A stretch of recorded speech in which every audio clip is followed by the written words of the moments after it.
Degree তৃতীয় বর্ষ সমাজকর্ম পঞ্চম পত্র অতি সংক্ষিপ্ত প্রশ্ন সাজেশন। r=0 দ্বারা কি বোঝায়? উত্তর: চলকের মধ্যে কোনো সম্পর্ক নেই বা চলক দুটি সম্পূর্ণ স্বাধীন। স্বাধীন চলক কি? যে চলক অন্য চলকের উপর নির্ভরশীল নয় তাকে স্বাধীন চলক বলে। উপত্য কি? গবেষণার জন্য অনুসন্ধান ক্ষেত্র হতে যেসব সংখ্যামূলক রাশি সংগ্রহ করা হয় তাকে উপত্য বলে। অনুমান কি? অনুমান হলো এমন একটি ধারণা যা পরীক্ষা নিরীক্ষা না করে যথার্থ বলে ধারণা হয়। নমুনায়ন কি? যে পদ্ধতিতে নমুনা চয়ন করা হয় তাকে নমুনায়ন বলে।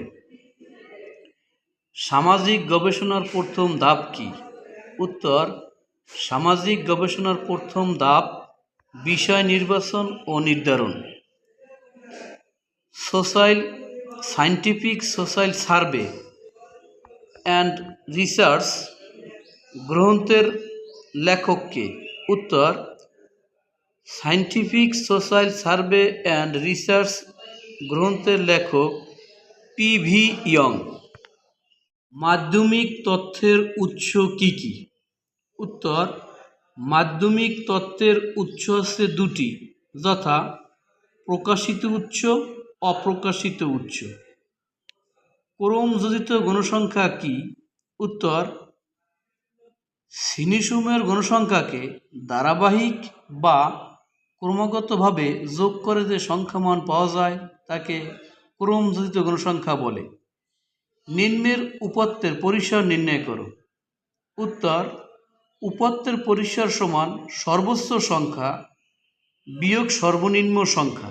এখানে সর্বোচ্চ সংখ্যা 85, সর্বনিম্ন সংখ্যা 20, অতএব উত্তর পরিসর হচ্ছে 65। কার্ল পিয়ারসনের প্রচুরক নির্ণয়ের সূত্রটি লিখো। উত্তর: প্রচুরক = 3 গুণ মধ্যমা মাইনাস 2 গুণ গাণিতিক গড়। বিস্তার পরিমাপের আদর্শ পরিমাপক কোনটি? উত্তর: বিস্তার পরিমাপের আদর্শ পরিমাপক হলো পরিমিতি ব্যবধান।